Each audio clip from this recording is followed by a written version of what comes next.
Welcome to Kentucky Horsepower, the official podcast of the Kentucky Automobile Dealers Association. Hi, good day, everyone. Welcome to another edition of Kentucky Horsepower, the official podcast of KADA.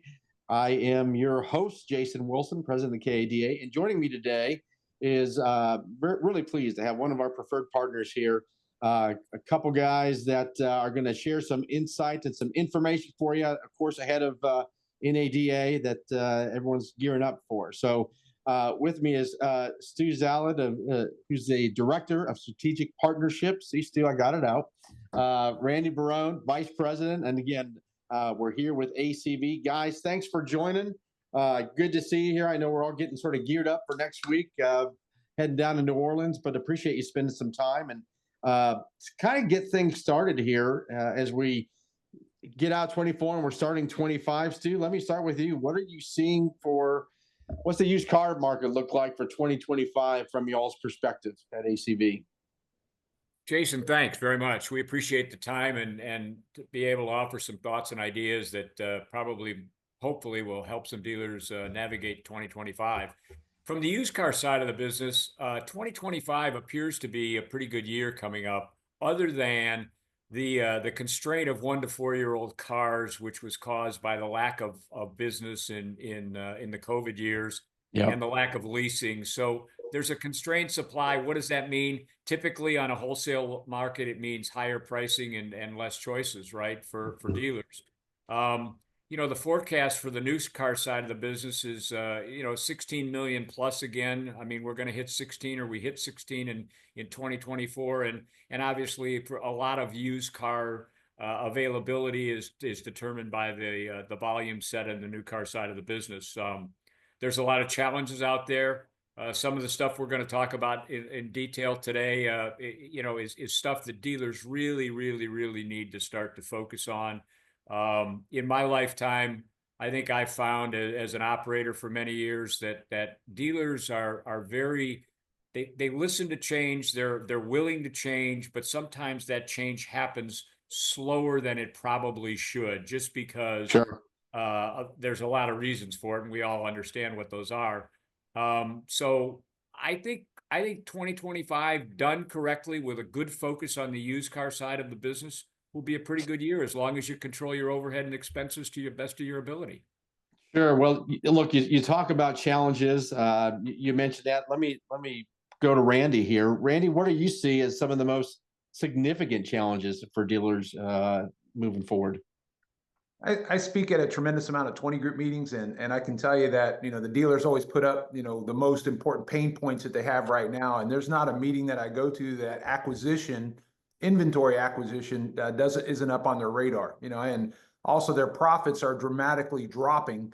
So when you look at that overall, what's basically taking place. So one, that biggest pain point we see is that acquisition side. Obviously, me and Stu, we work for a company that has an auction. Obviously, ACV does a whole lot more than just auctions, but sure. The auction side of it, turn it around, and me and Stu will be probably the only ones, along with our company, that'll tell you that the auction isn't the best place to be able to acquire inventory. And we've been unbelievably successful to help dealers be able to acquire more cars directly from the consumer. And when we look at overall profitability, you get on that treadmill of going back and pricing cars against each other. We just came from, Stu was talking about that heyday, where you could stock anything, put it out in the lot and make crazy gross. Well, those days are gone, and we have to get back to real inventory management. We have to be smart at what we do.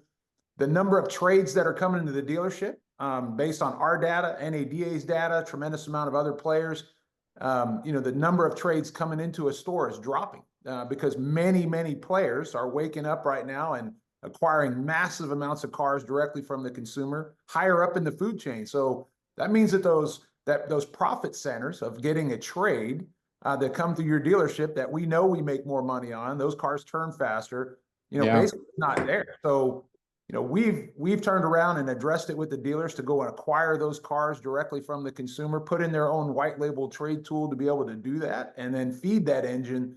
And those cars coming through are turning fast for incredible profits. And that's been a really big win for our dealers.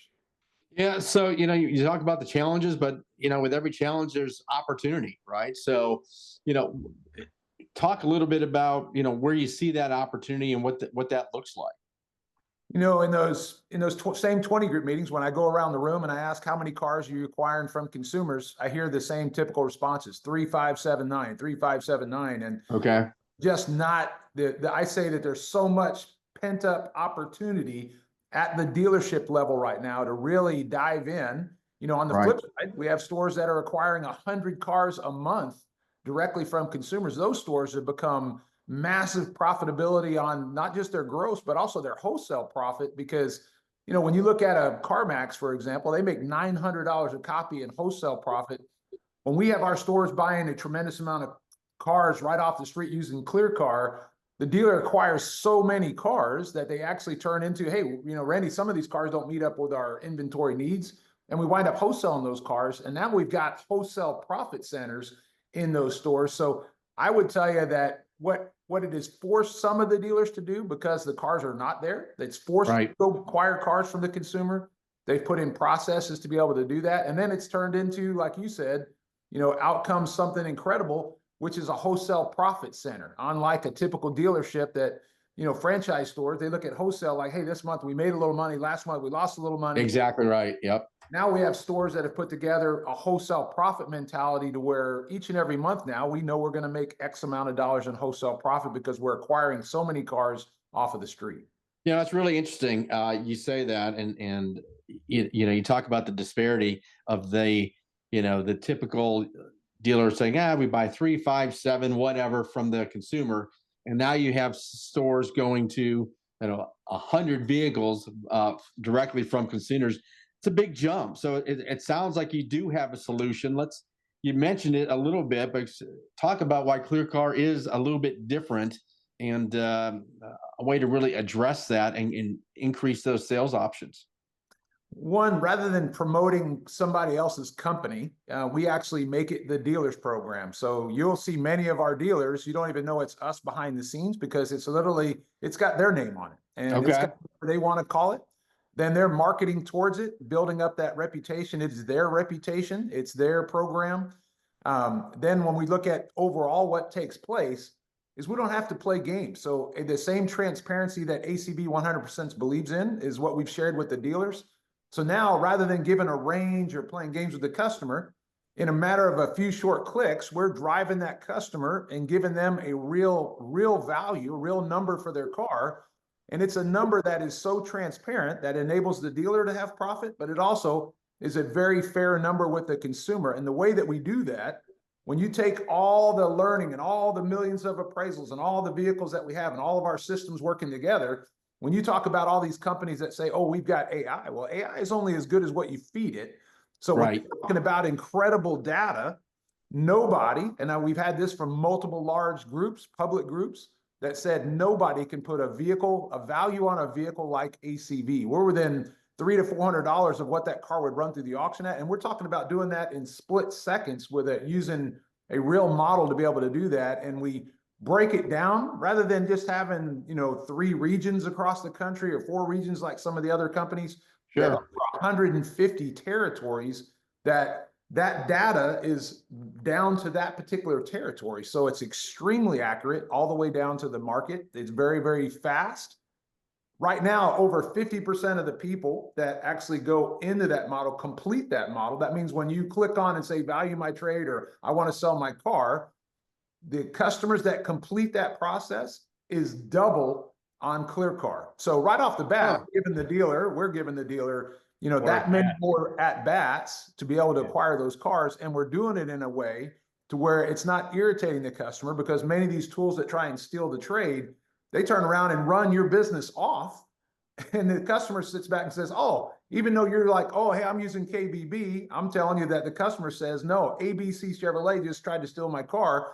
I'm not going to do business with them. So when we're fair, transparent, and we take the customer through that process, and then on top of it, nobody's doing what we're doing as far as having the ability to, once that consumer can walk around that car, take some photos of that car, the system finds the damage on the car automatically and enables that transition. So I believe as a consumer, what I see, not what you tell me. You can be the world's expert, but when I literally come into your dealership and I see that, hey, this is what you said about your car, hey, the system actually showed that you did have one of the wheels that was scraped. You did have this scratch. You did have a crack in the glass. And suddenly now I, as a consumer, understand that you're not playing games with me. So that overall process from start to finish, and the fact that you're building up your own reputation and marketing to your own product has really benefited our dealers in a way unlike any other. Hey, Randy, Yeah. let me Go add ahead. one more thing. Let me add one more thing to that. And I think it's really important, Jason, that part of the success and part of the reason that our number has gotten so good is, we've never shared our data with anybody.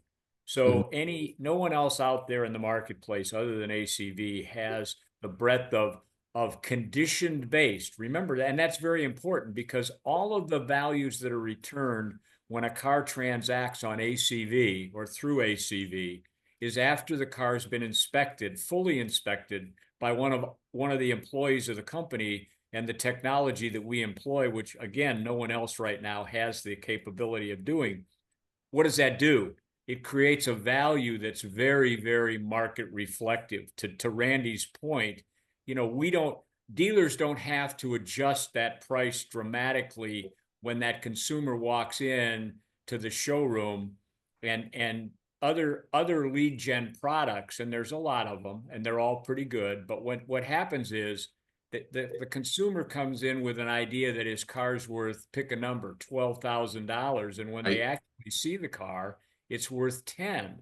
Well, now they have to reduce that $2,000 perception. It's very difficult to do. And what happens is it sets that the customer normally leaves. He's not happy with 10, but when he goes to the next store and gets 10, he buys the car from the competitor. Right. Yeah. That's a great point. This goes beyond this. This is well beyond lead generation. It sounds like you have, with this product, with ClearCar, and being able to pick up on things like windshield issues and things like that. They're getting a good, honest assessment, both the consumer and the dealer, that also doesn't want to get stuck with a vehicle. They're thinking they're getting something, and it ends up being something completely different. So I know this has been in the process for a while. There's been a lot of work behind this. How has ClearCar evolved just in the last 20 months or so? Talk about that so our dealers have a good understanding of sort of where it's come from and where it is today. It's actually exploded. So we have over 1,500 dealers. Those dealers, literally within a year's time, the system has just exploded on how many dealers have jumped on with the solution. They've seen what the solution can do for them. We actually track not only the cars that you appraise, we track the cars that you try to buy from consumers. So when I come back and tell a dealer that these are all the cars you tried to buy from the customer, and here's where they went, here's the dealerships that acquired those cars. And then on the flip side, when I say, here's how many of them you appraised and that went to other dealers, those things make a dealer's hair catch on fire because they're spending tremendous amounts of money in marketing. Plus, it kills their reputation when you get a consumer that comes in and then you don't trade or you don't buy their car and they go buy or sell their car somewhere else. That is the kiss of death for your reputation. And we've been able to make huge strides in being able to help dealers acquire more cars, keep their customer base, bring in new customers, generate more opportunities. And that is a big win. And overall, when you tell a dealer that, and we show them by real data, that the cars that we acquire from consumers, we're making over $1,200 more per copy in gross, and those cars are turning 13 days faster. Wow. When you take in carrying charges and all that, 13 days adds up to be a tremendous amount of money versus you go buy those cars from the auction, spend all the transportation, you spend all the buy fees, then you have to do all the extra recon because the auctions that they're buying from aren't like ACV and they don't describe the car. And then you wind up spending more money on top of it. Your cost to market gets out of round, and then that car doesn't turn fast. You're losing money on those cars. And then what do? You go back and buy more of them. It's a really sick treadmill that a lot of the dealers are on right now. And if they stay on that plan and they go back to what they were doing before COVID on just pricing the cars against each other, acquiring cars from the auction and not really acquiring as many from the consumer, it's going to be tougher in 2025 versus what our dealers are seeing right now that are massively buying a tremendous amount of cars from the consumer. It's increasing their business, it's increasing their grosses, and it's making their inventories turn faster. Yeah, and again, going back to the point Stu made at the top of this, the shortage of vehicles in that 1 to 4 year old vehicles. So that's all these challenges that dealers are facing right now.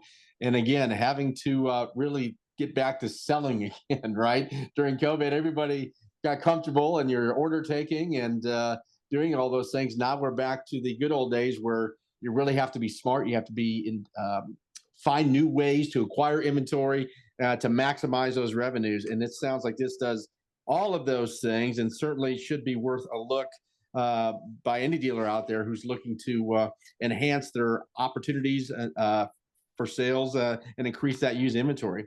Talk a little bit about NADA. I know you all will be there, right? So our folks can come see you. 1901 is the booth number. We will certainly be there with a cast of quite a few people and some really exciting stuff. One of the things that ClearCar has proven is dealers that put forth the effort, and we have a repeatable, trainable process to do this. But dealers that work their service department, you'd be amazed at how many cars you can buy out of that service department when the consumer hears that he's got a $2,500 or $3,000 repair bill facing him, and all of a sudden he gets an appraisal number from ClearCar or the dealership if they brand it themselves. It says, "Hey, we'll buy your car for this." You do that with every customer driving through your service department, and pretty soon you're going to find that you're going to have a large percentage of those people will say, "Honey, it's about time. Let's go lease something, or let's go try something, or let's go buy something, whether it's new or late used or CPO or whatever it is, and trade in my 12-year-old or my 10-year-old car." The average age is what? It's pretty close to 13 years, I think, right now. That's right. That's right. So there's an awful lot of opportunity out there, and it just adds to the benefit of what dealers can do. And to Randy's point, we do an excellent job of training and making sure it works. And there's going to be bottlenecks because you're changing behavior, and when you change somebody's behavior, it sometimes it's more difficult than you think it is, and it takes time and effort and work to get it done. NADA is going to be exciting for us, though. I mean, we have a great opportunity. Any of your dealers that are going, I would highly recommend come by. We do have an appointment setting situation, so if you want to set an appointment, reach out to the local field people, and we can certainly set that up. We have demo stations. We've got a coffee bar. We probably will serve an alcoholic beverage or two if you'd like a beer or whatever while you're walking the floor. So we're excited about it, and hope that we don't hope it's going to be a great time to unveil some of the new stuff that ACV's got planned for 2025.